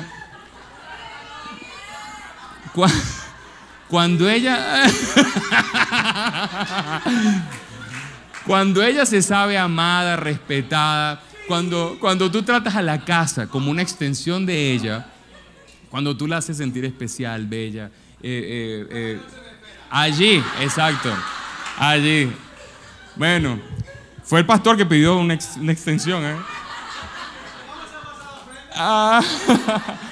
Pero allí yo entendí que la forma de excitación y la conexión para la mujer es distinta. Se entendí que para el hombre el sexo es penetración, pero para la mujer el sexo es conexión. Que la mujer no está pensando en penetración, la mujer está pensando en conexión. Entonces cuando yo pensaba en conectar con ella, en que se sintiera amada, especial, cubrir todas sus necesidades, ayudarla, servirle, entonces ella quería más intimidad al punto de querer lo que yo quería. Entonces, pero tuve que renovar todo mi entendimiento respecto a la sexualidad. Y sí, hoy día es glorioso. Amén. Ya comprendí que todo lo que yo había probado antes era la copia china del original, tal cual. Por ahí hay una pregunta. Ahí está el micrófono. A ver, nosotros tenemos un miembro de la familia que es homosexual. Entonces, claro, él tiene su pareja, él está casado. Y claro, pues hace mucho tiempo, nosotros tenemos 2 niños pequeños y hace mucho tiempo que no quedamos con ellos, pero últimamente como que están queriendo quedar. Entonces, mi pregunta es, ¿cómo abordamos con el tema de los niños ese tema? Porque claro, nosotros les hablamos siempre desde el amor, porque no desde el rechazo, pero también está la parte que ellos como pareja pues se dan besos, se dicen palabras. ¿Cómo abordo yo con mis hijos el no rechazo, pero que también entiendan que eso no viene de parte de Dios? ¿Qué edad tienen tus hijos? Pues la niña tiene 9 y el niño 11. Ok, hay algo que estaba explicando en los talleres y es el poder explicarle a los niños que hay. Esto es a los niños cristianos, ¿okay? Mientras las leyes nos exijan y no nos metan presos, porque nos van a meter presos un día, es explicarle a los niños que hay 2 realidades. Uno le puede explicar eso a los niños que están en la iglesia, tú les puedes explicar que hay 2 realidades, que hay gente en esta tierra que vive según 2 realidades. Hay aquellos que entienden que Dios les ama y entonces nos sometemos a su palabra porque sabemos que Él nos ama y si Él nos ama, Él quiere nuestro bien. Entonces vamos a seguir lo que Él dice porque Él nos ama y es bombardearlos con el tema de que Dios no de amar a Dios, sino de que Dios te ama. Porque si tú te enfocas en amar a Dios, tú nunca vas a saber si lo estás amando suficiente. Pero si tú te enfocas en su amor por ti, entonces ese amor despierta en ti una respuesta. Entonces cuando tú te enfocas allí, tú vas a querer someterte, vas a guiar, vas a dejar que Él te guíe con su verdad. Ahora, hay otra realidad que es la gente que no sabe que Dios le ama y solamente por causa de eso nada más viven por lo que siente. Entonces, enseñarle al niño, mira, hay gente que vive porque Dios, sabiendo que Dios les ama y por eso nos sometemos a Él y hay todo un pueblo que no sabe que Dios le ama y por eso nada más viven por lo que siente porque no tienen otra opción. No tienen otra opción. Si tú no sabes que Dios te ama, tú vas a vivir, no vives por la palabra. Si tú sabes que Dios te ama, tú vives por la palabra. Si tú no sabes que Dios te ama, la palabra no tiene importancia y vas a vivir por lo que sientes y por lo que percibes. Entonces, que ellos puedan ver esa diferencia. Entonces, enfocarle allí en que Dios te ama hasta que el mismo, el niño, tenga esa relación con Dios. Pero para eso es necesario que tú como padre estés en ese nivel de identidad para que puedas transmitirlo a ellos. Entonces, ¿qué pasa? Que cuando ellos van a ver a los tíos o a quien sea, que los vean viviendo una vida por sus sensaciones, completamente contraria a la palabra, ellos van a saber que no es porque son malos, que es porque el pecado, es porque no conocen a Dios. Ellos están viviendo lo que están viviendo porque no conocen a Dios, no tienen otra opción, no la tienen, ni queriendo tienen otra opción. No, nada más pueden vivir por lo que sienten, pero nosotros conocemos a Dios, entonces vivimos por lo que Él dice. Entonces ya eso te da una diferencia para saber que cuando mira que ellos 2 van de la mano, sí, acuérdate hijo, lo que pasa es que ellos aún no conocen a Dios y por eso viven por lo que sienten, no tienen otra opción. Vamos a orar por ellos.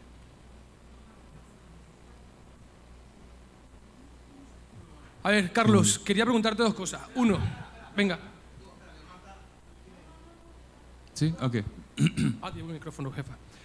Carlos, cuando hablabas de depresión y tristeza y todo esos conflictos existenciales, ¿cómo gestionaste en ese momento tan difícil, tan oscuro que prácticamente no entra luz?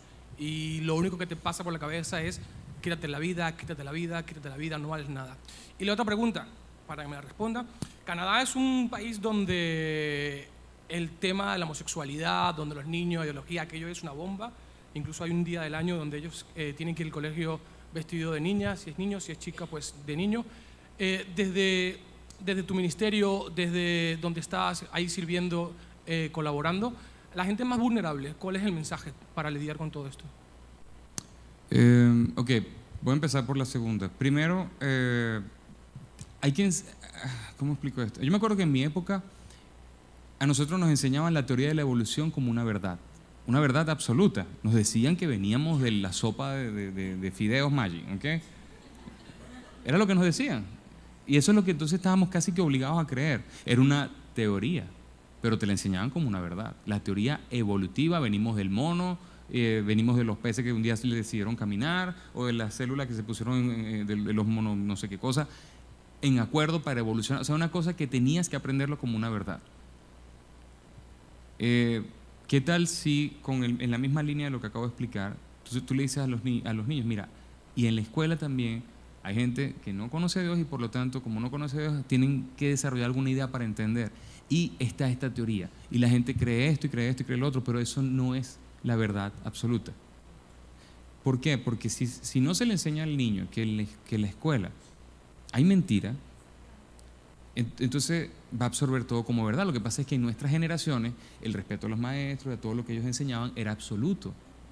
Pero hoy día se le enseñan tantas cosas torcidas que tú tienes que decirle, mira, esto es lo que te enseñan allí, es necesario que tú aprendas esto, pero porque es lo que enseñan en este currículum, pero que sepas que esto no es la verdad. ¿Ok? Y esto va a ser una pelea. Va a ser una pelea, pero realmente todo empezó con nada más, si vamos a la biología, todo empezó con esa enseñanza acerca de la teoría evolutiva. Se enseñó como una verdad absoluta. Y yo hasta los 17, 18, 19, yo creía en esa teoría, porque me la habían enseñado. Y era una teoría, eso no tiene ni pie ni cabeza.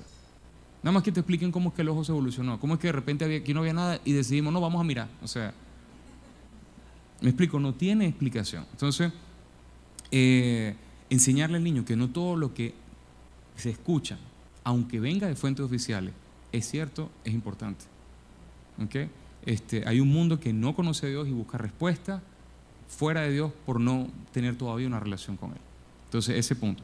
Respecto a Canadá, bueno, hay mucho homeschooling. ¿Cómo se dice esto? Escuelas en casa, ajá. Escuelas en casa. Entonces, muchos padres tienen los niños en casa y lo manejan diferente el tema.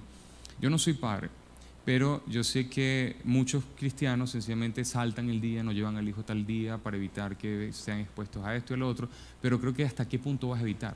Es necesario que tú hables, porque si tú no le hablas del tema, el mundo le va a hablar del tema. No, ni siquiera el mundo, TikTok le va a hablar del tema. ¿Me explico? Entonces, es necesario que tú le hables y tú le digas, mira, hijo, tengo un ejemplo, Ucrania. Ucrania está en guerra y sabemos que a los niños en Ucrania se les está enseñando que están en guerra.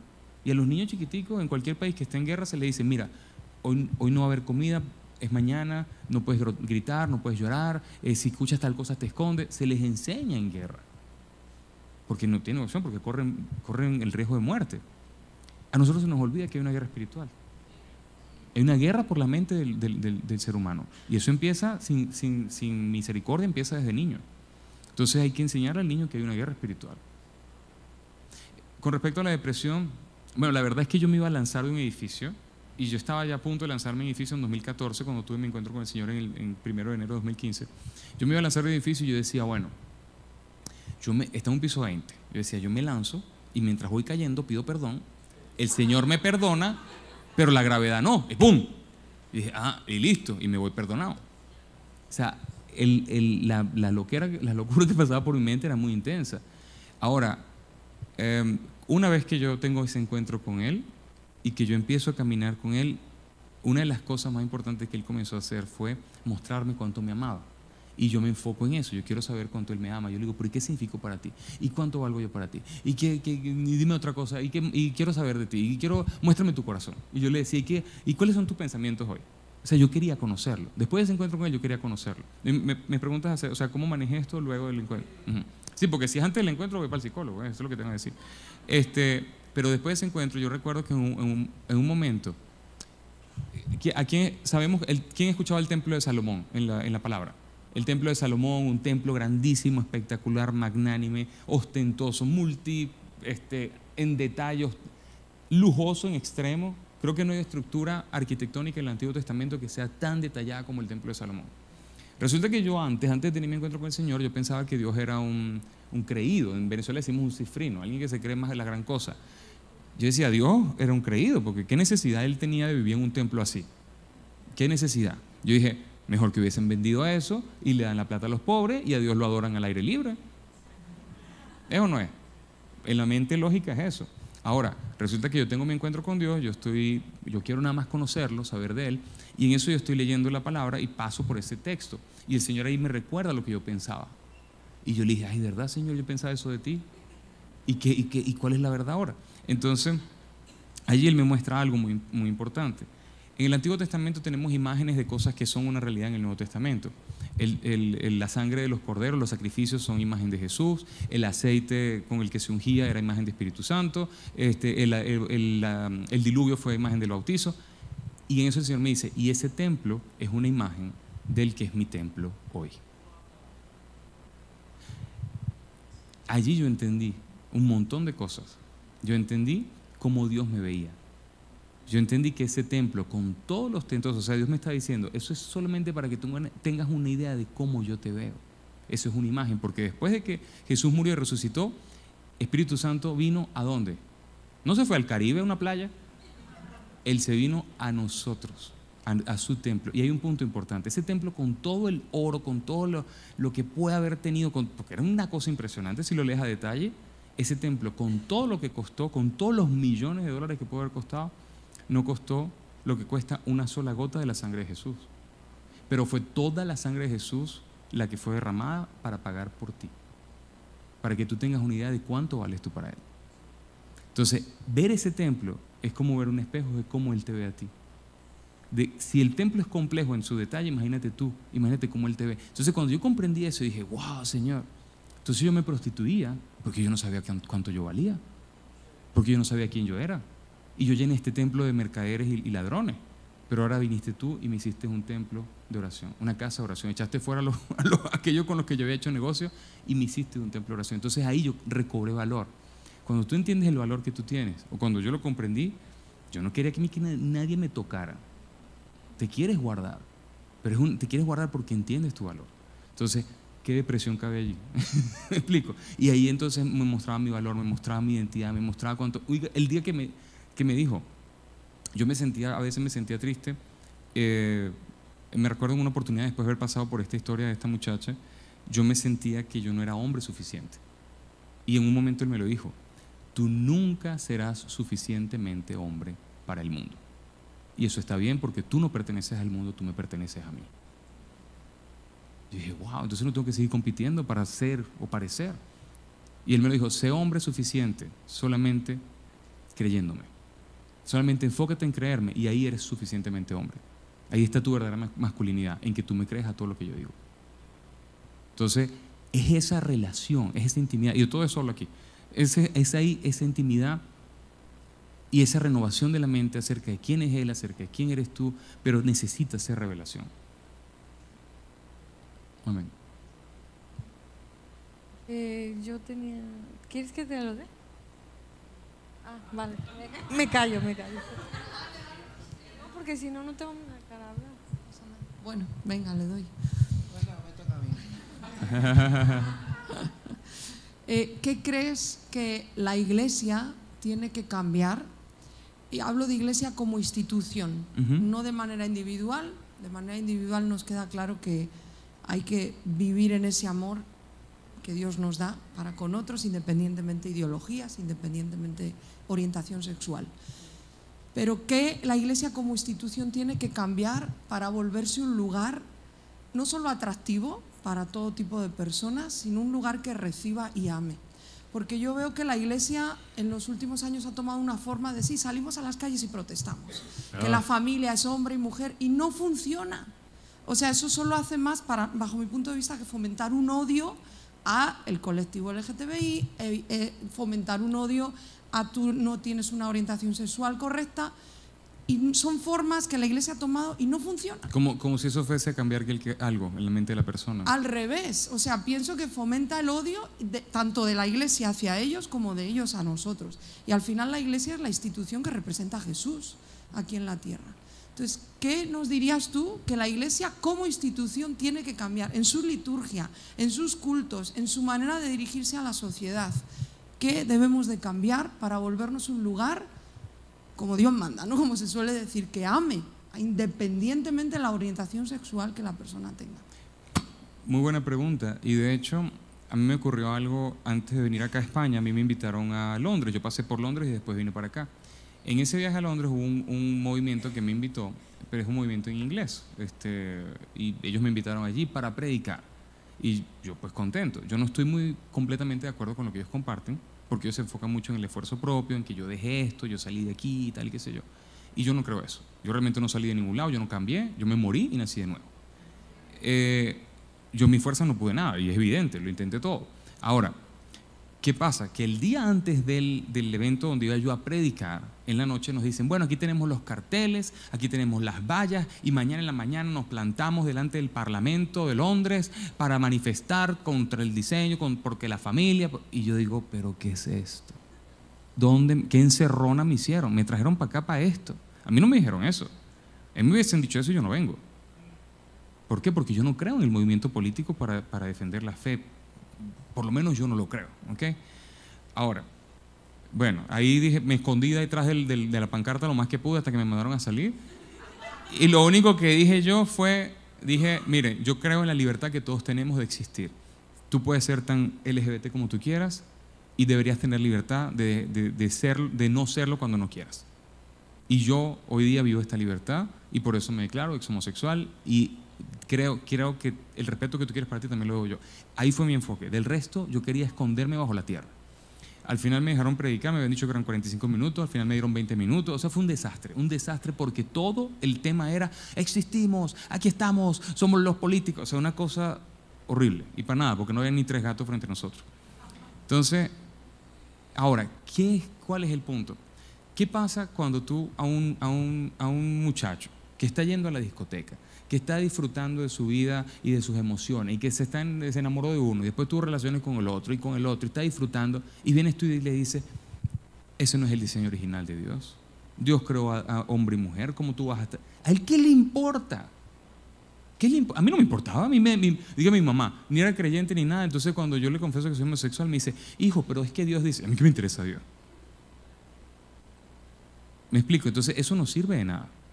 Y sobre todo en esta generación, donde lo que sientes es mucho más importante que cualquier lógica, aunque sea la biología, no le interesa nada. Entonces, su familia, o sea, aunque esté casado con un hombre, es su familia, para él es su familia. Es su lugar seguro, es su familia. No cuando le puedes llegar y decir, esto no es familia. No puede, eso no tiene sentido. Cuando yo llegué a la comunidad LGBT a los 16 años, yo me sentí bien. Para mí fue un lugar seguro. A mí me encantó cuando ellos me reciben, cuando ellos me celebran, cuando yo veo que soy libre, yo siento como ellos, siento que no soy un bicho raro, que hay otros que sienten como yo. Entonces sentirme allí libre, yo puedo botar mis plumas como yo quiera, nadie me dice nada. Entonces ahí yo estaba bien contento. Entonces que alguien viniera a atacarme lo que era mi lugar seguro, o sea que tú vas a venir a decir atacarme mi comunidad, ni se te ocurra. Qué diferente es, por el contrario. Digamos, pastor, que usted tiene un carro y que su carro es viejo y feo. Y yo llego y le digo, pero pastor, pero qué carro tan feo y tan viejo. Y mire que echa humo, eso está podrido, aparte está ahí, tiene corrosión. Y le falta una tapa aquí y el parachoque está partido. Qué carro tan feo, de verdad, qué feo. Bueno, muchas gracias, hasta luego, pastor. ¿Cómo se siente usted conmigo?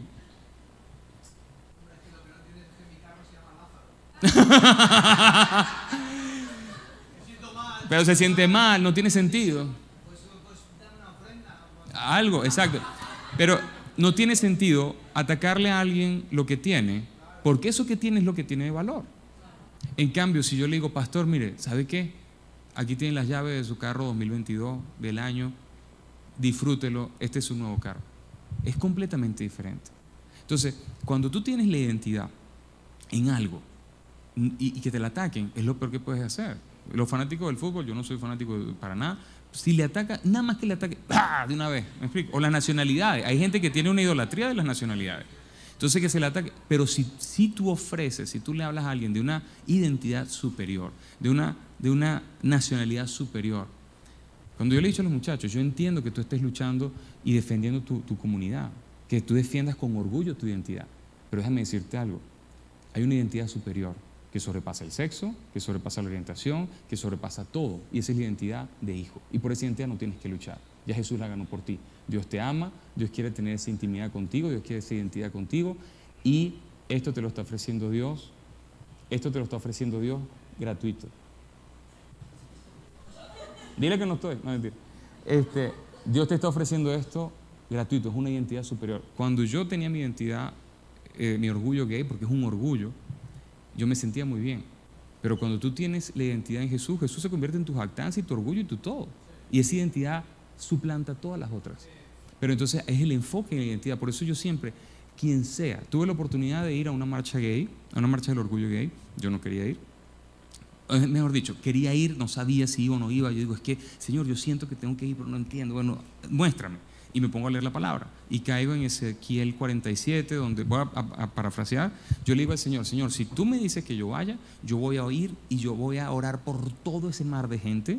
Yo voy a orar por los bares, por las discotecas, por los saunas, por todo, Señor. Si tú me lo dices, pero necesito que me lo digas. Si viene de ti, voy, si no, no.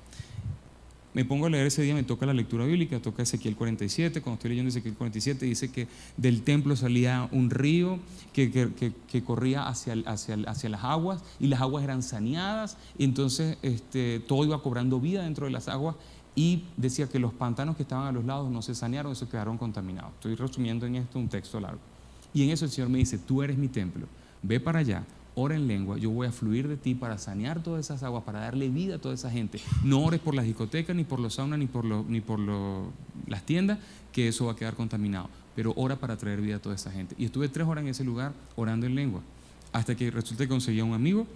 Me fui a cenar con él y con todo su grupo de amigos que me conocían. Yo no sabía que me conocían, ellos estaban todos así. Y yo me pongo a hablar con ellos y le digo, ay, mira, tan murió que está haciendo el día, y me pongo a hablar de cualquier cosa. Y él me dice, yo pensaba que tú eras un religioso loco. Y dije, no, pero, o sea, ¿qué te pasa? Le dije, yo no soy. Entonces nos ponemos a hablar, me terminaron preguntando testimonio, le conté el testimonio a todos, los bendije, oré por ellos, completamente diferente, pero fue desde esta posición. Otro punto, y lo voy a decir, yo no creo que el diseño original es hombre y mujer. ¿A qué me refiero? Antes que me en vivo. ¿Eh? Yo no creo que el diseño original es hombre y mujer. Ok. Voy a explicar rápido. Yo no creo que el diseño original sea hombre y mujer. ¿Por qué? Porque cuando Adán y Eva pecaron, la separación no fue entre Adán y Eva. No hubo un divorcio entre ellos. La separación fue entre Dios y la humanidad. Por eso para mí el diseño original no es volver a heterosexualidad. Para mí el diseño original es volver al Padre en Cristo Jesús y dejarse guiar por Espíritu Santo en esta nueva vida que Él te da. Allí tú vuelves al diseño original. Ahí Espíritu Santo te lleva a la verdad en todas las áreas de tu vida. Entonces cuando a mí me trataban de llevar a la heterosexualidad, yo sufría. Porque me decían, es que te tienen que gustar las mujeres. Y yo decía, pero es que no me gusta, lo voy a decir, hasta me daba asco. Entonces, ¿cómo me vas a decir que me tienen que gustar las mujeres? Aparte, me decían, Carlos, tú tienes que relacionarte con los hombres de forma diferente. Ve a jugar fútbol con ellos. Y yo decía, este está loco. O sea, me gustan los hombres, soy adicto a los hombres y tú quieres que vaya a ver a un poco de hombres jugando en short, desnudo, casi chocando sus cuerpos. O sea, estás loco. ¿Me explico? Pero cuando comprendí que el diseño original es volver al Padre en Cristo Jesús y dejarte guiar por Espíritu Santo, ahí es el verdadero diseño original. Si tú llevas a todas las personas a esa realidad, lo demás es consecuencia de ese diseño original.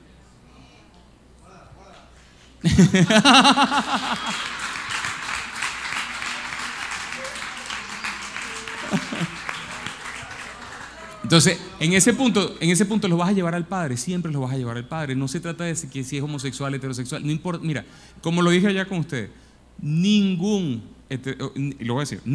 homosexual entrará nunca al cielo.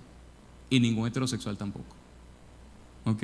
Ningún homosexual, ningún heterosexual, nadie entra al cielo por un tema de sexualidad. Al cielo entran las nuevas criaturas y al infierno van aquellos que no creyeron en lo que Jesús había hecho por ellos. Amén. Por allá pregunta. Es que...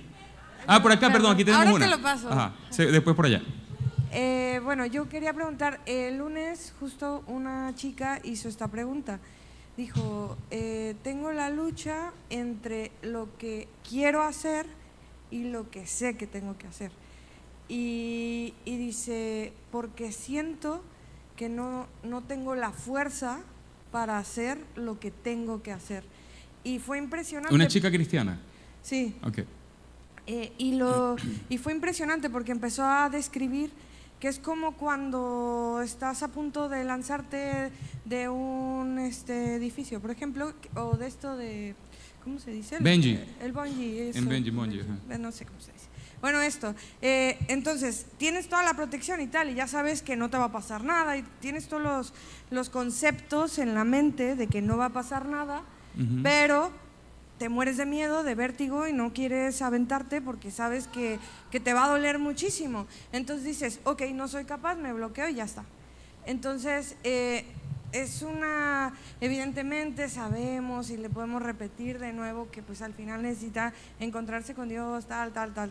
Pero no, en realidad ese miedo siento que muchísima gente lo llegamos a tener cuando Dios nos pide algún lo que decías, ¿no? Que me encantó, lo de cuando Dios te pide que le entregues el señorío a Él. Sí. Entonces, hay un punto importantísimo ahí, y lo que entiendo, que siempre, por lo general, está detrás del miedo, es el no comprender el amor de Dios por ti. Porque cuando tú comprendes el amor de Dios por ti, tú te entregas. Muchas veces uno se entrega, bueno, por lo menos yo me entregué a tantos hombres porque yo pensaba que me amaban. Y cuando tú piensas que te aman o sientes que te aman, te entregas.